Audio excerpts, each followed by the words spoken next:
Matumaini. Namba uzima. Sawa. Namba uzima. Sawa mama. Zima. Twende biashara kwanza na wateja. Sawa. Zima. Zipo matumaini katika mti hiyo katwa. Sawa mama. Sawa mama. Sawa mama. Namalizia mama. Kumlazi samani mama, namalizia.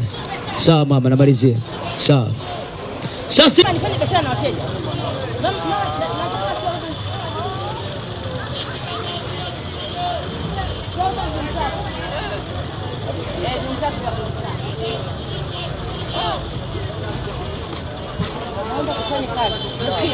Naomba tufanye kazi. Zima nani? Hamna kumalizia. Akinataka kufanya kazi. Nenda. Nenda.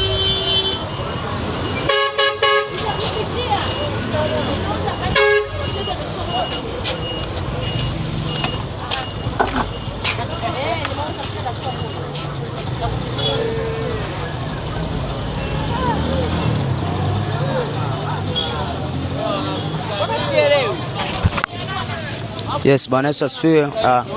Leo hii ni siku ambayo ni kwa Kariakoo.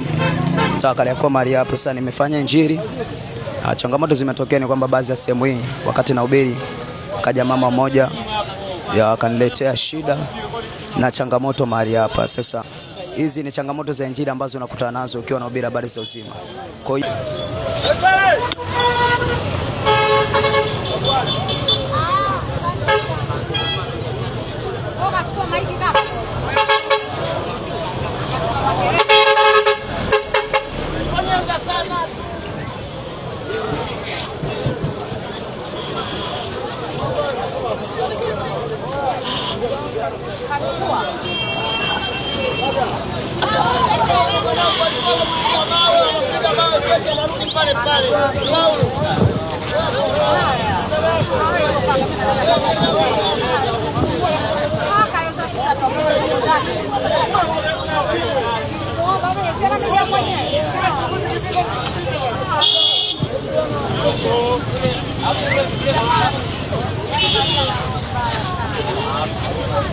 Wamekuaje mwamba mwanangu mchungaji?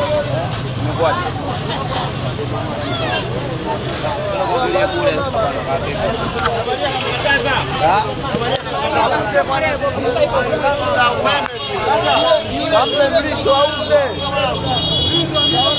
Pole sana bwana. Twende kule bwana kwetu kwa mti. Unafikia kule kwa mti huko kwa ofe. Nataka katika dala bima langu. Yule msenga la bia.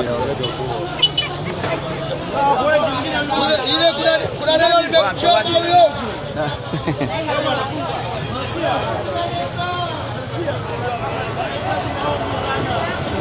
Amen. Jamani, Mungu abariki. Next time tutakuja kwa neema za Mungu. Neema za Mungu sio maisha yenu, mbarikiwe. Asanteni kwa usikivu wenu na asanteni kwa moyo wenu kwa kuwa pamoja nami kuanzia mwanzo mpaka mwisho ambapo nimemaliza. Injili ni habari ya upendo na amani. So Mungu abariki, amani ya Kristo ipate kuwa juu ya maisha yenu. Barikiweni sana.